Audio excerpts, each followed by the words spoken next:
Previously on Bring On the Questions. Now we'll get into that in a minute. You tired from yesterday's adventure? Not really. I got enough sleep. Oh, must be nice. Oh, from 4 to 1. 4? Yeah. I was asleep before that, but the dog was antsy. He went to the bathroom before we went all the way to bed. And then I know why he was antsy now. He didn't get enough water yesterday, so he was really thirsty. So I was up early, taking him out because I thought he had to go to the bathroom. I didn't get enough sleep. So, anyway, who are you? I'm Phoenix. I'm Will. And we're here to bring on the questions. Oh, yeah. How about that link? Find all the links on linktree.com/BOTQS. Yep. All the audio things, the Spotify and Apple Podcasts and Spreaker and Podbean, those things were the visuals. YouTube, Instagram, TikTok. Yep. Oh, we need to get some stickers before we do more episodes. The one that you want to do, there we got on the merch store, which is at that link. There's the Bigfoot sticker. There's a Chupacabra sticker on my water bottle. We got the Loch Ness Monster and many other ones. We should just go down that whole list and talk about all those cryptids that we have designs for on there. Mothman goes deep. We did Alba Twitch, Banshee of the Badlands. I think she'd go deep. I already did Jersey Devil. Yep. Did we do Bigfoot yet? No.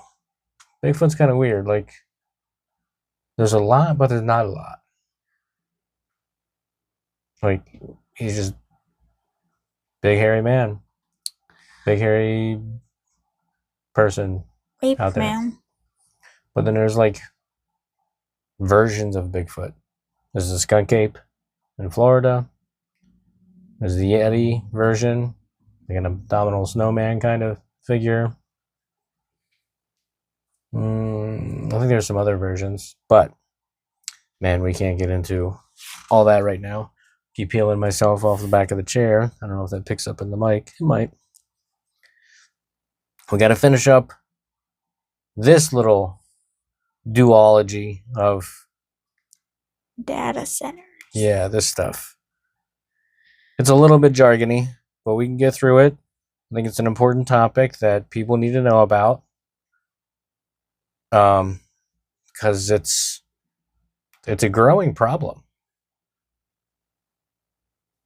It's big deal. It's an unnecessary, huge problem. Because the internet already works. It worked before these. I don't think we need more internet. It's already pretty fast. So I don't really know what more data centers could do. And also, there's better ways to do data centers. Yeah. And that's what we're going to get into with the notes here is different, more efficient ways. They wouldn't necessarily be like green or it went out of style early on when I was doing we would design CVS stores, and early on they would do LEED, LEED. I can't remember what that stands for, but they were trying to make them more or less of a carbon footprint or something like that. Leadership in energy environmental design. Or leadership in energy and environmental design. So like a LEED certified building. Some CVSs are LEED certified. And then it was a big deal for a while. Then it seemed like it just went out of style for anything. I'm sure there's still other buildings that are getting LEED certified, but I don't think a data center is ever going to be LEED certified. because it's a heavy environmental impact. But anyway, let's call it what it is. So, Miss Phoenix, what question are we bringing in this episode? What are data centers and what are they used for? Part 2. Yes. And I'll read the last thing we read from the previous episode. Then it'll kick us off for what's left of these notes, which isn't a lot. So hopefully it doesn't take us, it shouldn't take us a whole hour, I don't think. So it was too long for one episode, but it's just long enough for two. All right. Data centers also require substantial physical land. The global physical footprint of data center facilities is projected to exceed 14,500 square kilometers, over 5,590 square miles by 2030, driven by the expansion of hyperscale facilities and adjacent energy generation infrastructure. Beyond physical land use, data centers require a complex global supply chain of man-made components. Manufacturing high-performance processors requires critical minerals such as copper, cobalt, lithium, and rare earth elements. Extraction of these materials is heavily concentrated in the global south, often in regions with weak environmental regulations, which shifts the environmental burden of digital infrastructure to developing economies. So, if someone is listening to, watching the 10th clip I shared of the part 1, then we have, well, I was talking about it.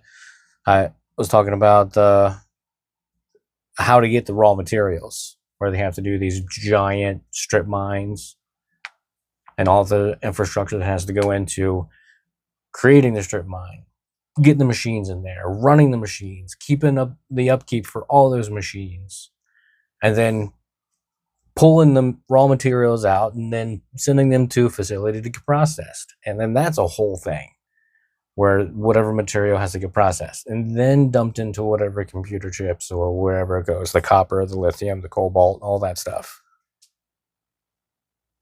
Huge process. It's not simple to get a microchip for your phone. It's a giant environmental impact. It's pretty unnecessary too.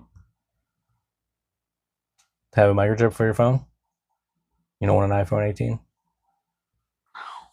You know? What would you want? You go with that one? Yeah.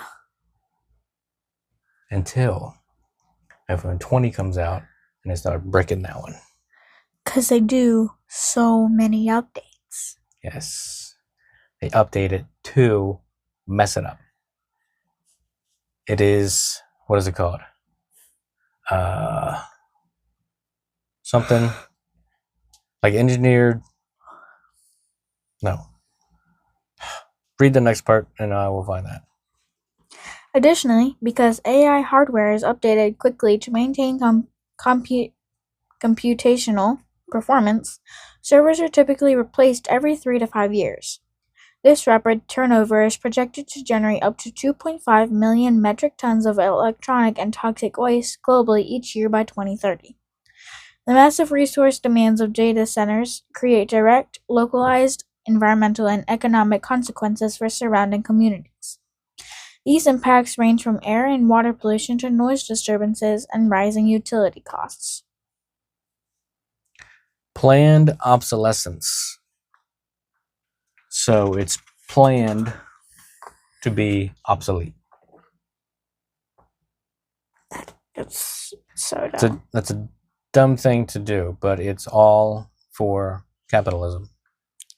It's all for a profit. And I can see data centers going the same way. Planned upgrades. That's just one thing, but planned obsolescence, you know, you're building it one way, but you know you're going to change it. So you build this one the better way, and then you go back and rebuild this one the better way, but that by that time the third one is already advanced enough that it's just a giant loop of build the next one better and then upgrading the previous ones. Yeah. Isn't it cool? Are we having fun yet? Sure. While data center backup diesel generators are intended to run primarily during grid emergencies and monthly testing, their localized air quality impacts are significant. Diesel generators emit high toxic air pollutants, including nitrogen oxides, methane, volatile organic compounds, and fine particulate matter, PM 2.5.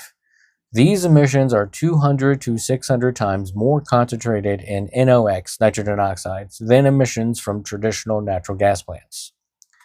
In Virginia, where data center density is extremely high, hey, is there a bunch of data centers in Virginia? We need to know that.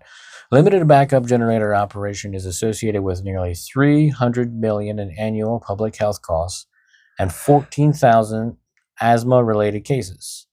Projections indicate that by 2030, the operation of backup systems and on-site natural gas generation at U.S. data centers could cause up to 600,000 acute asthma cases and 1,300 premature deaths annually, representing a public health burden exceeding $20 billion. Is it a burden, or did they just create customers for Big Pharma?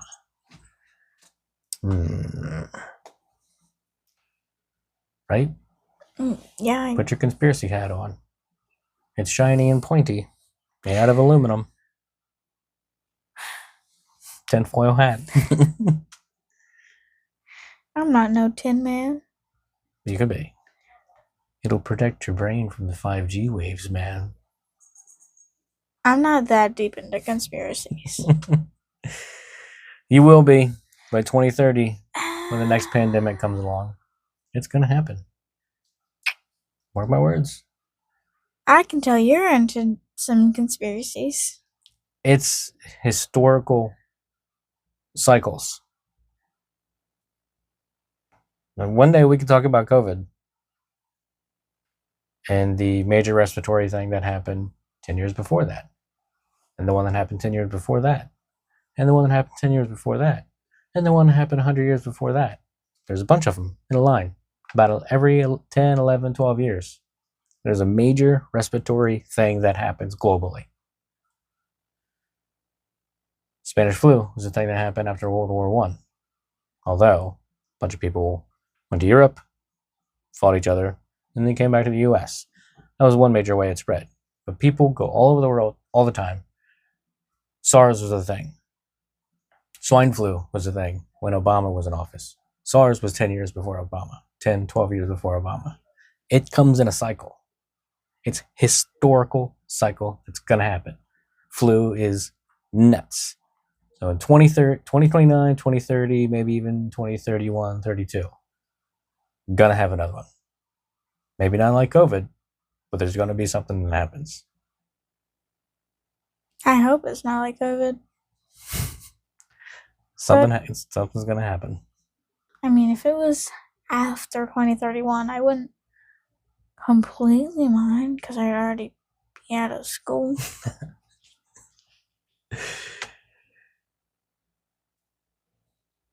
Yeah, maybe. We'll see.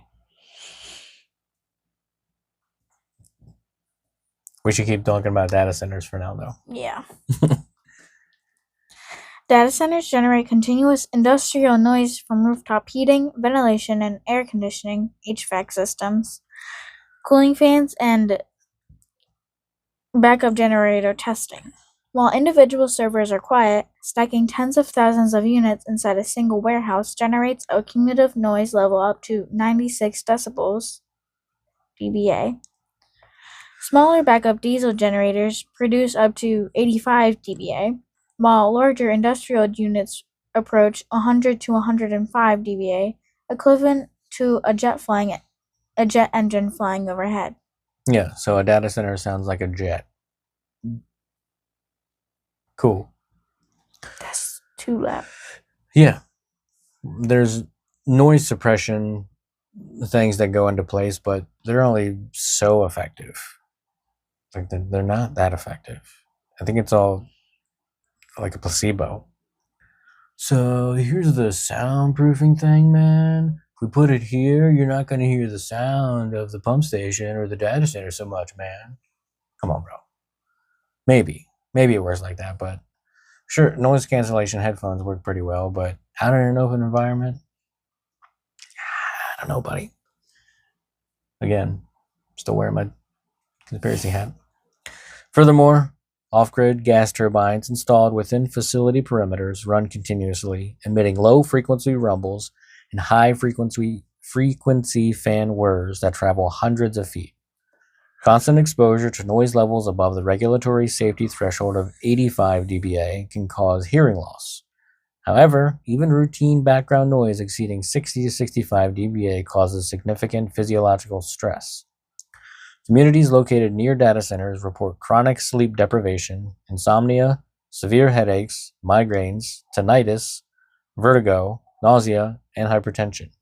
It's just this constant, we're at the concert last night. And it's not that loud. It's not like, well, that was loud, but it was a low rumble. So it's this just constant noise. Like a air conditioning.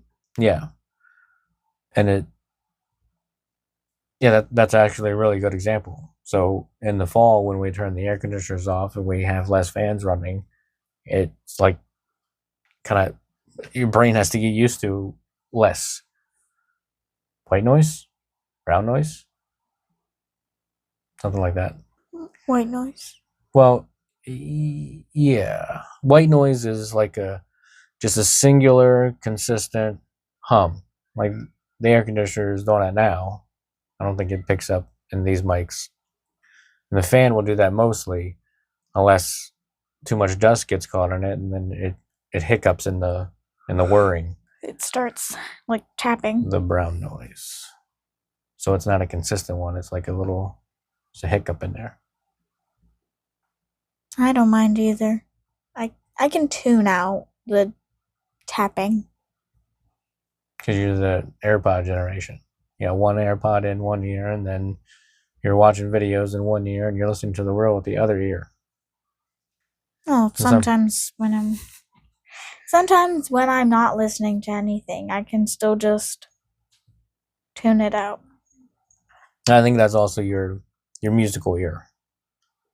Probably. Yeah. Yeah, I think that's what it is. Polyphonic perception. Ooh. Fancy. Where you can hear multiple things are happening and you can parse it out. Cool. Polyphonic perception. If you play an instrument and you're in a band, you can hear everyone's different parts. And you can play and still hear the different parts. Sometimes those parts act as your cue. Right. And the people that can't pick up on that are the people that get fired from the band. I don't think you can fire people from a band. Well, they are highly discouraged to leave the band or are not welcome back. But usually those type of people struggle and they just rage quit anyway. Right. So just... Yeah. Nobody likes a bent trombone. Oh.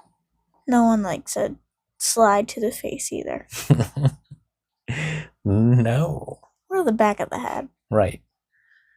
And suddenly I get a image of old Looney Tunes cartoons when somebody gets smashed in the face with whatever like long woodwind instrument, and it just takes the form of their face. It's a silhouette of their face, and then they just fall over or whatever. Like a trombone or one of the cartoons would straighten out a French horn or something. I think if you did that with a clarinet, it'd just smash into pieces. Like Lego type. In Lego games, you just break into pieces. All right. We're distracted. Let's get back on The massive demand for electricity by data centers can also drive up utility rates for residential consumers. In 2025, the United States experienced over $60 billion in rate increases, with average residents paying 10% more for electricity than in 2024. I feel it. Yeah. In Pennsylvania, the rapid expansion of energy-hungry data centers has contributed to a 37% increase in retail electricity rates since 2020, as utilities pass the cost of upgrading transmission lines and constructing new power plants onto local households. This creates economic strain for low-income residents who spend a larger rate of their income on basic utility cost. Yeah. I know. I feel it. The localized footprint of data centers also raises environmental justice concerns, as these facilities and their associated energy pipelines are often built near low-income and minority communities. These communities are disproportionately exposed to the air pollution from diesel backup generators and on-site gas turbines, the continuous industrial noise of cooling infrastructure, and the economic strain of rising utility rates, exacerbating systemic environmental and economic inequities. It's a mess, a huge mess. It affects everything of wherever they are. Everything. They're like a main character that nobody wanted. Yeah. You're the main character in a story that no one wants. That's very interesting.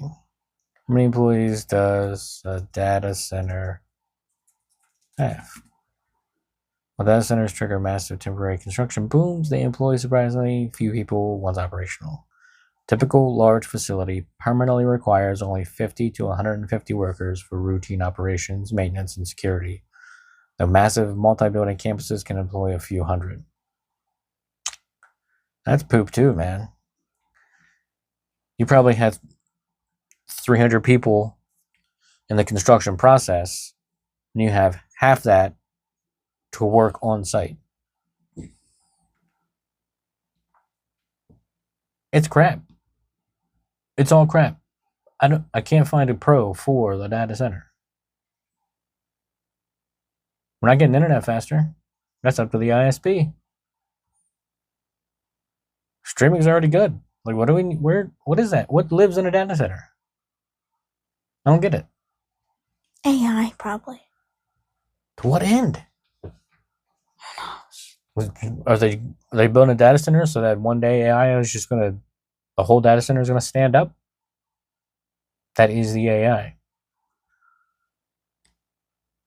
Illuminati. And the clicking whirring is just an AI language. Oh, it's talking to us. We just don't know what it says. Ultimate AI. To address resource constraints and community opposition, data center operators, engineers, and energy suppliers are developing alternate technologies to reduce environmental impacts. The most direct way to reduce both energy and water consumption is transitioning from traditional air cooling to liquid cooling. Liquid cooling is highly efficient because liquids have a higher heat capacity than air, allowing them to absorb and transfer thermal energy much more effectively. Single-phase direct-to-chip (DTC) cooling utilizes a closed-loop coolant circuit where non-hazardous liquid is piped directly to a cold plate placed over the server's processor.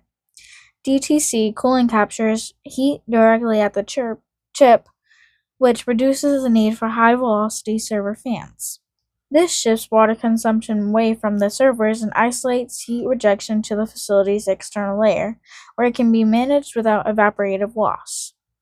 Closed-loop liquid cooling systems continuously recirculate the same coolant, requiring less than 0.03 gallons (0.1 liters) of water per kilowatt hour (kWh). Compared to millions of gallons of daily evaporative water loss in open-loop systems. Why don't we do this from the beginning? Maybe it wouldn't be as big of a problem, but it's still a strain on the electrical grid. cool, closed loop liquid cooling idea here. I don't. That's good. Do it.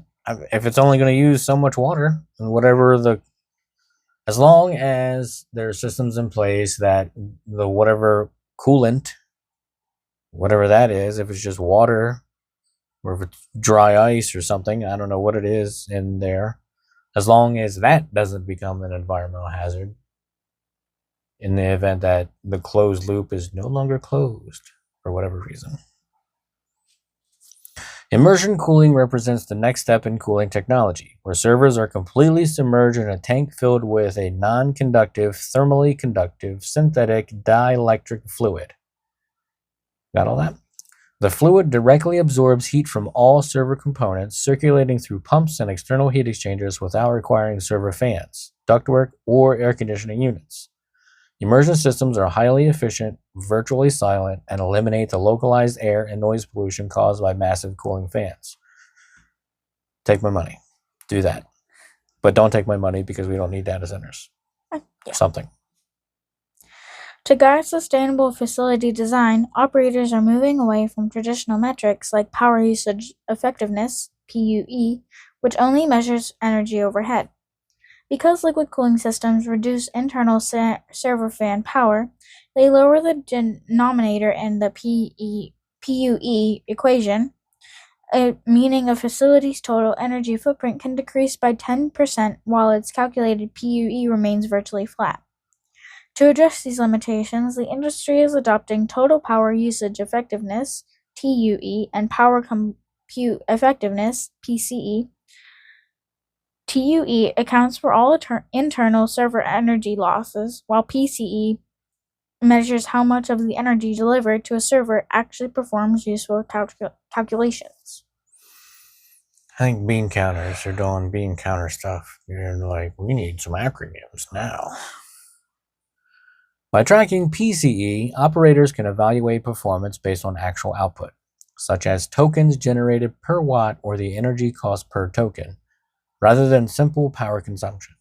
These metrics are paired with water usage effectiveness, WUE, to compare total water consumption to IT energy use, ensuring that energy efficiency gains do not come at the cost of increased water consumption.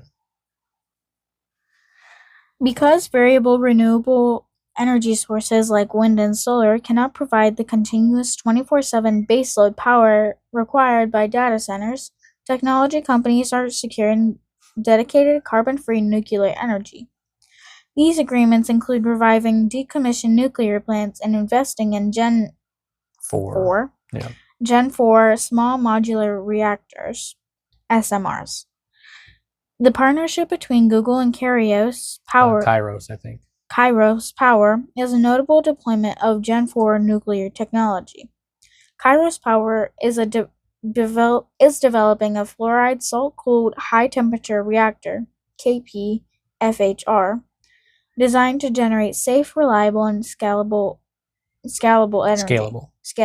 energy. The reactor operates near atmospheric pressure, eliminating the need for thick-walled, high-pressure contaminant vessels. It utilizes tri-structural isotropic fuel pebbles suspended in flibe, a molten fluoride salt coolant composed of fluorine, lithium, and beryllium. Triso particles feature a triple-layered ceramic shell that retains fission products and cannot melt under extreme temperatures, while the flibe coolant remains stable at high temperatures and chemically remains straight radioactive isotopes. This passively safe system is designed to shut down automatically on a loss of power, requiring no operator action or external water source for cooling. Furthermore, the KPFHR enables online refueling, where fuel pebbles continuously circulate through the core to reduce operational downtime. Neat. It sounds like it'll be cool, but will it be cool? Physically? Metaphorically? I hope they can do it. Like, I hope that's successful. And it doesn't break. Because nuclear? Now we got a nuclear data center. How bad can this be? It just keeps getting worse. Yeah. I don't know, man. It's weird. Because nearly all the electricity consumed by servers is ultimately rejected as heat, data centers are prime candidates for circular energy models. Yes, please. In Northern Europe, operators are partnering with municipal utilities to redirect data center waste heat into city-wide district heating networks, replacing fossil fuels used to heat buildings. Yes, tell me more. District heating networks utilize a centralized piping infrastructure to distribute hot water directly to residential and commercial buildings. By capturing server heat through liquid-to-liquid heat exchangers and utilizing industrial heat pumps to raise water temperatures to 80 to 115 degrees Celsius, 176 to 239 degrees Fahrenheit, data centers can feed thermal energy directly into these networks. You're going to heat the neighborhood with the data center. That's smart. Okay. As long as you're not now charging the citizens for that heat, too. Heat's getting pumped to the citizens who are also dealing with the data center who's sucking up all the electricity. But now you're giving them heat for taking all the electricity and probably some of the water. So we're almost okay with it. The heat thing, as long as they don't charge the citizens for providing the heat. Now the citizens don't have to worry about heating their homes in the wintertime. They're heating their water, probably. It'll heat. Just get a water heater that uses that kind of heat. It's like a weird, slightly win, but kind of lose situation. Okay. Like, you're losing some water and most of your energy, but you're getting heating in return. Right. That's what I mean. So we're not there yet with being efficient and low impact on the resources. But getting closer if they can do that. We're inching forward. Yeah. All right. Keep on going. Maybe you want to tag team these, maybe? Sure. All right. This model is highly effective in the Nordic region due to its cold climate, high share of renewable electricity, and extensive district heating infrastructure. Espoo, Finland, Microsoft constructed a data center campus designed to feed recovered server heat directly into Fortum's district heating network, providing clean heat to 100,000 local homes. Yes. Thank you. Good. Oslo, Norway. Stack infrastructure redirects waste heat from its servers to heat 5,000 homes in Oslo's urban core. Very good. Stockholm, Sweden. Through the Stockholm Data Parks Initiative, Stockholm Exergi partners with over 20 data centers, capturing enough waste heat to warm 30,000 modern apartments annually. 20 data centers? What? That seems like a lot. Who put that many over there? Who knows? So 20 data centers can heat 30,000 homes. Quick, what's 30,000 divided by 20?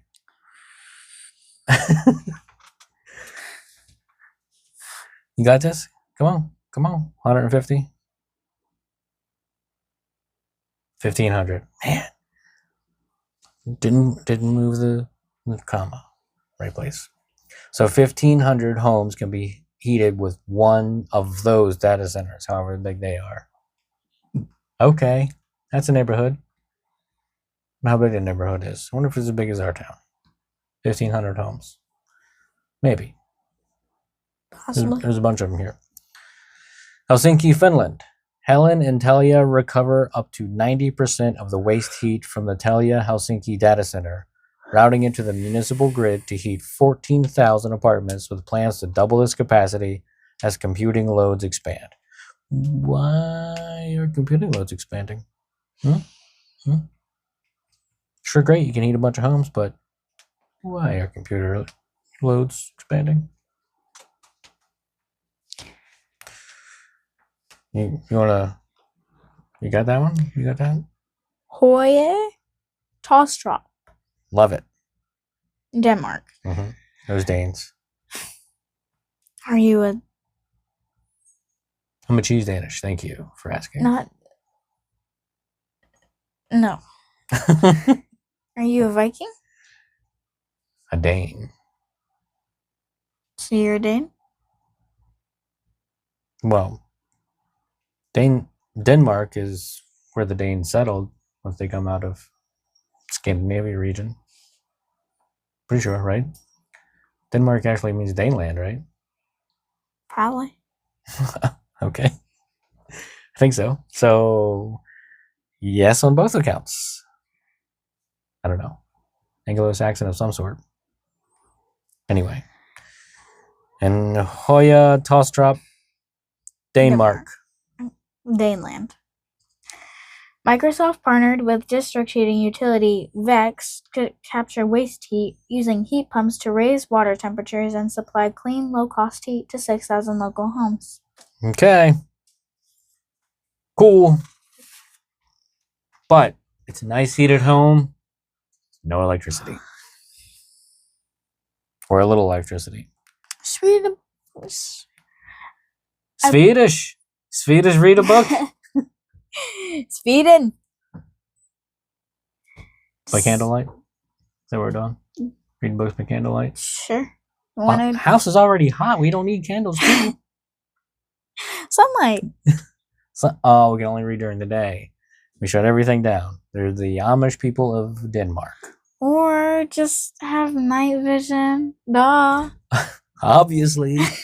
Just drink some of the cooling from the data center and we're good. Yeah, it's got enough radiation. It's probably green. You'll turn green too. Oh, you don't need to see in the dark. You'll glow in the dark. If You'll be the nightlight. Yes, of course. I just become radiation. Then you'll see. Human evolution. We're evoluting pretty fast here. Just drink the water. I don't think evoluting's a word, but that's what we're doing. We're just becoming our own glow sticks. We are the nightlight. I wonder if you could change colors. Oh, you mean like lightsabers? You want a violet one? You want a red one? Drink this liquid if you want to turn blue. Drink this one if you want to turn green. Drink both if you want to be teal. Get a tan if you want to be lavender. Don't get a tan if you want to be like a shade of blue. What? I don't know. I'm just thinking like darker tone people would be purple and lighter tone people would be blue. I feel like Yellow? Which is a bunch of yellow people. I think it should depend on your undertone. Like if you're a cool undertone, then you should have cooler color, like blue or purple. If you're a warm undertone, you should have a warm color, like red, orange, yellow, pink, specifically hot pink. And if you're mid-tone, you could be green or any mid-tone. So you're saying if a yellow person and a red person get together, they're going to have an orange person. You're mixing your primary colors to get secondary colors. Yeah? No? That's not how it works? Do you think red and green would have a Christmas baby? That's brown. Isn't it? Yeah. Well, it could make a burnt orange. And a copper tone baby? Purple and orange would be pretty. That's some weird school colors. I've mixed together purple and orange. It makes like a pretty magenta. That's like 2 generations down, though. From the primaries, you got to get red and blue together to get your purple. and you need the red yellow to get orange. So basic genetics. Yes. That's how it works. Imagine if people were actually different colors and that's how you mix, like... People are different colors, Phoenix. You don't see color? No, it's all just gray to me. Everybody's gray. You're a lighter gray, you're a darker gray. But you're all gray. When the Twin Towers fell, that's what everybody looked like. Gray. Yeah. Yes, exactly. No, we're... Man, this is the craziest therapy session. Think of a word. We're all a different shade of gray. We are. But if we're drinking the cooler from the data center... Then you're... a different shade of blue. Neon. Oh. You're glow in the dark of whatever. You glow in the dark gray. Isn't that white? I think you could have a bright gray. Man, that would be the worst. A bright black. If you're going out at night and it's foggy and there's just a bunch of like glowing people coming at you. No way, bro. I think I'd be You'd be cool with glowing people coming at you? No, I think I would think I'm being abducted by aliens. They've come to take me to their planet. Well, it's only the exposed skin that glows, not the clothes. So you'd have a face. Do you think aliens don't have clothes? They have sweet, like, aluminum foil suits on. What kind of aliens are you thinking of? Cool ones. I don't think I'd want aluminum foil. You don't want to wear aluminum foil? I think I'd want, like, flowy silks. Flowy silks don't keep the radiation out from the suns. Who said they don't? Just because humans can handle the radiation from the sun doesn't mean other celestial beings can't. I just saw a video. Man, we're just doing it. I just saw a video of how, I mean, it's a crazy, it's not a conspiracy theory, it's just somebody was... Observations. Sure, but it was probably some kind of mentally induced drug that led them down this path. But humans are not meant to be on Earth. The sun messes us up. A lot of the plants mess us up. The bugs mess us up. We're not supposed to be here. Animals don't go through sunburn. I mean, they get attacked by certain kinds of bugs, but dogs don't get mosquito bites.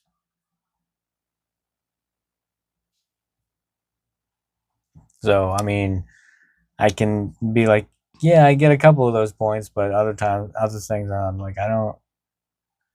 Like, a dog can only swim so much.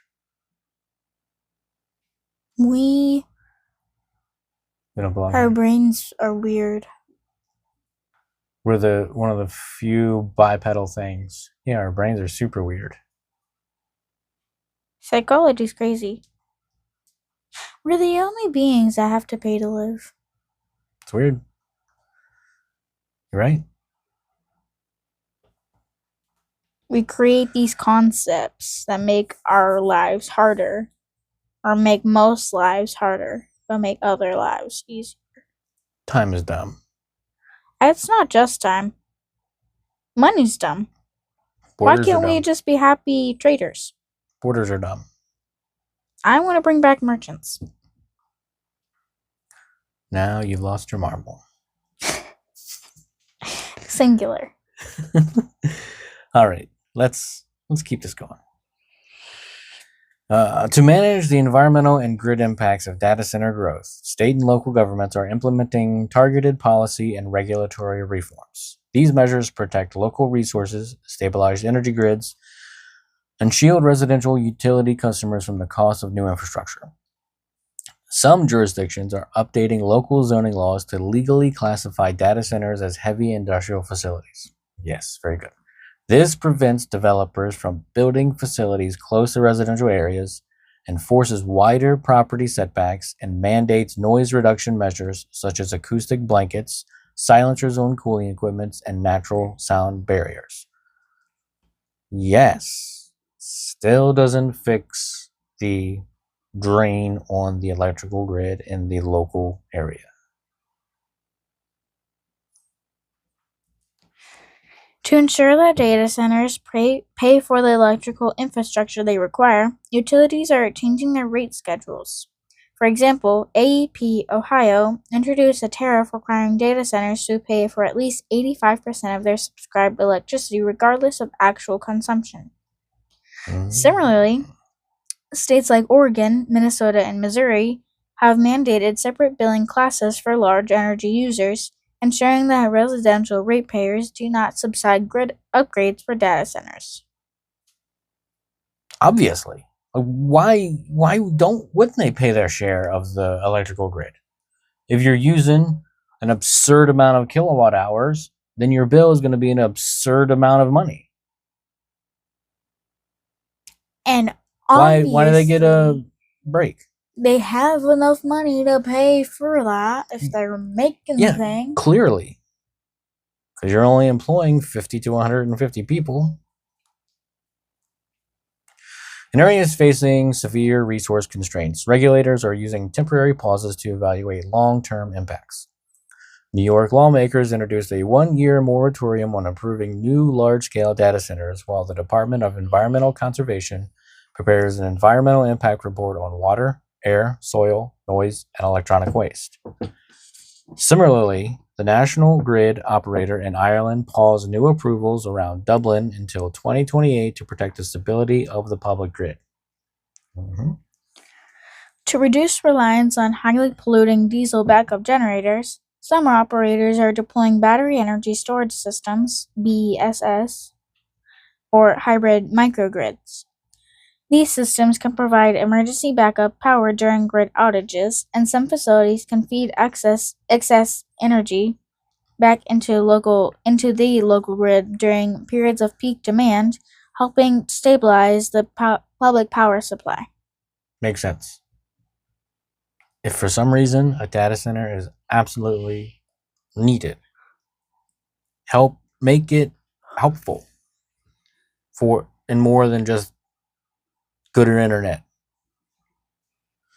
The rapid growth of the global data center fleet highlights the physical reality of our digital economy. As cloud computing and artificial intelligence continue to expand, these facilities require significant natural and man-made resources, placing strain on local energy grids, water systems, and communities. While technological advancements in liquid cooling, advanced nuclear power, and district heat recovery offer pathways to improve efficiency, the Jevons paradox suggests that technological optimization alone cannot contain absolute resource demand.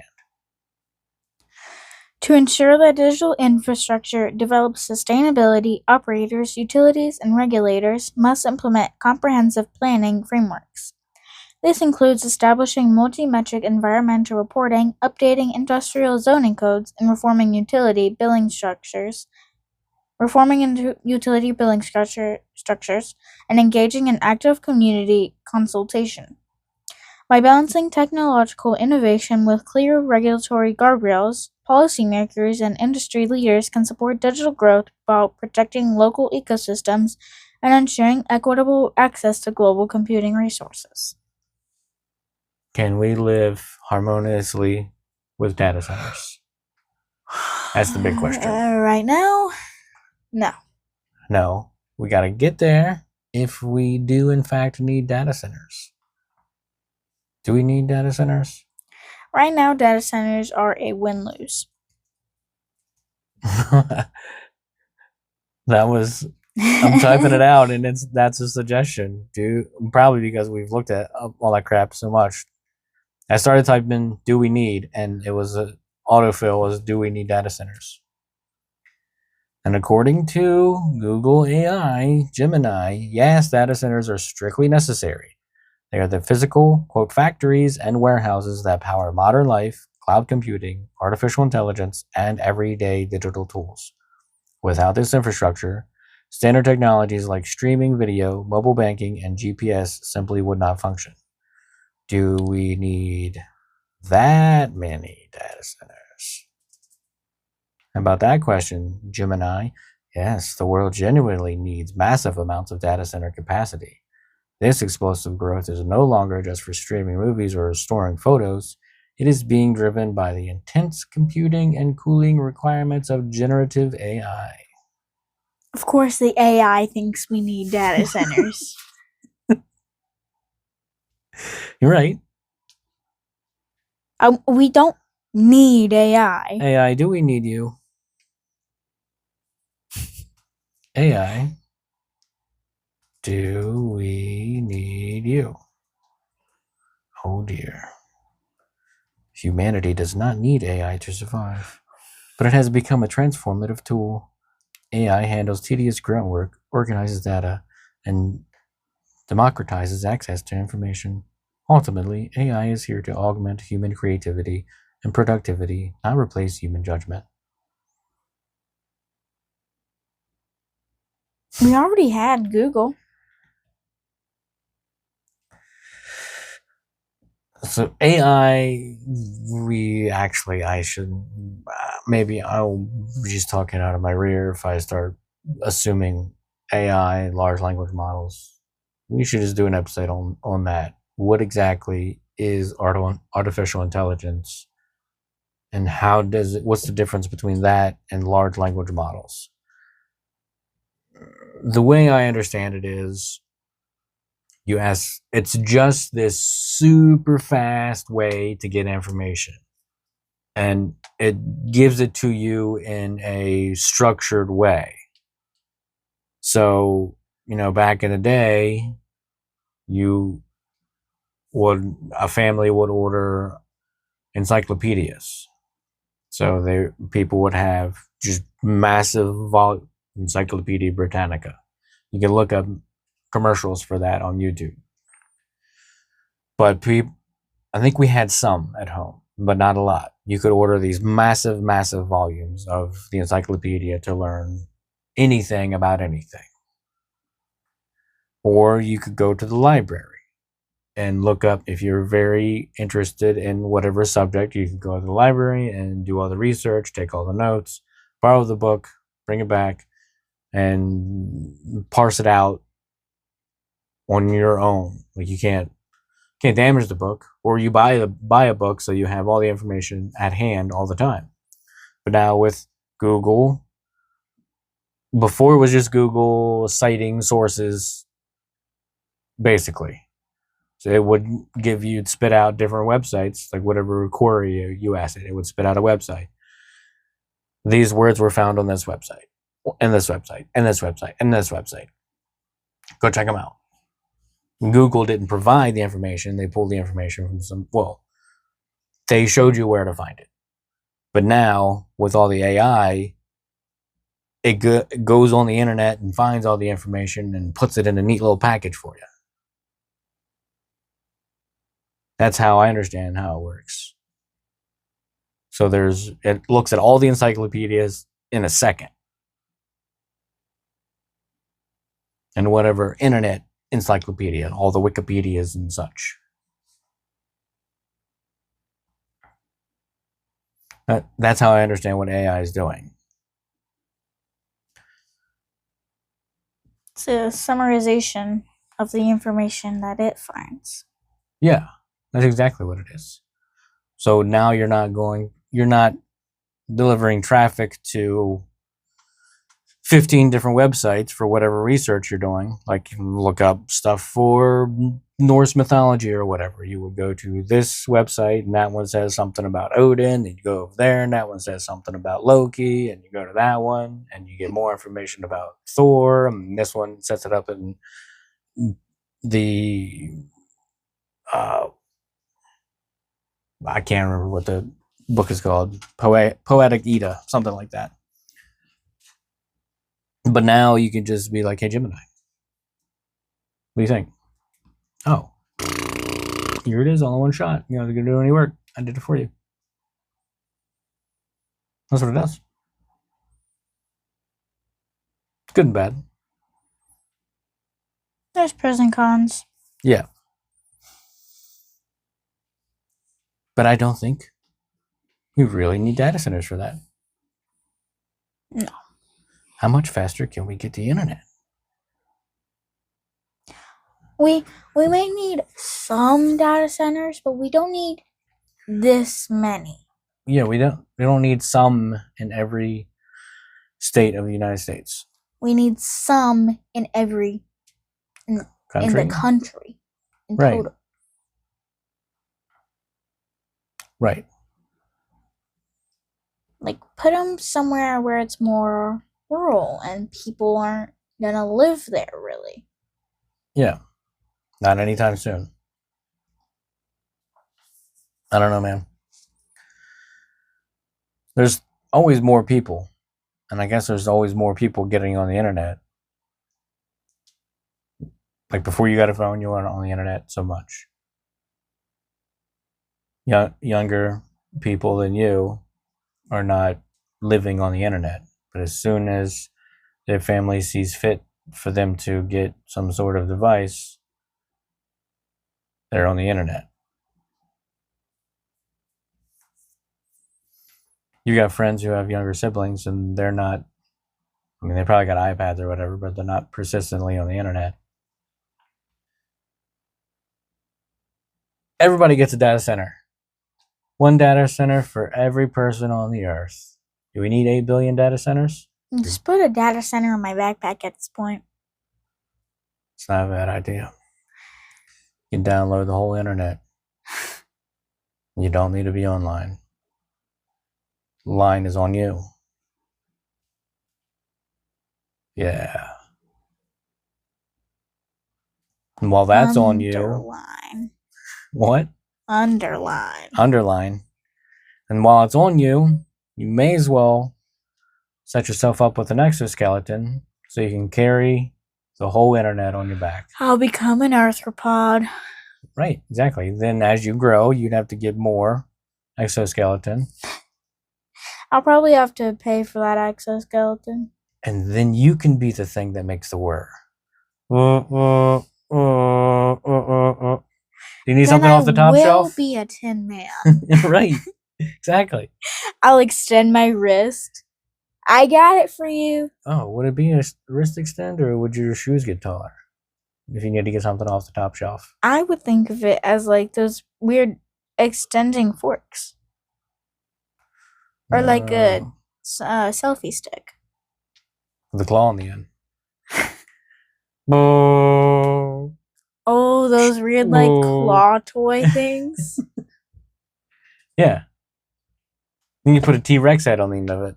So you can reach up and get the Jell-O off the top shelf. With the fake teeth. I'll be eating the Jell-O already.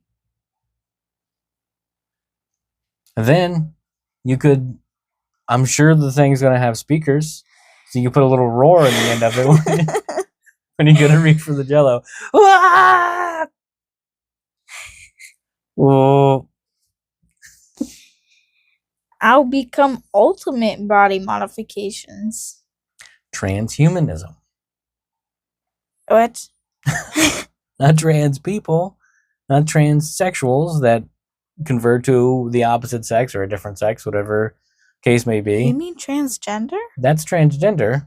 Transhumanism is interfacing, making your bio self more efficient through mechanics. Transhumanism. We're not talking about that right now. There's a guy I've seen on TikTok where he has this like oil or whatever it's called, and it makes his hands grippy, and he's got a bunch of callus balls, and he's like calloused his whole body, and he can like see it. He's forcing his body to evolve, basically. Transhumanism. That's what I'm talking about. He's making his body more efficient for whatever that's gonna do for him. He can climb, he can see underwater, he can he's superhuman. That's transhumanism. That's what I'm talking about. That's exactly what I'm talking about. Well, that we should do an episode on transhumanism. There's been some jokers, and there's still more jokers out there that are doing some cray stuff. But we are done with data centers. Question brought. Question answered.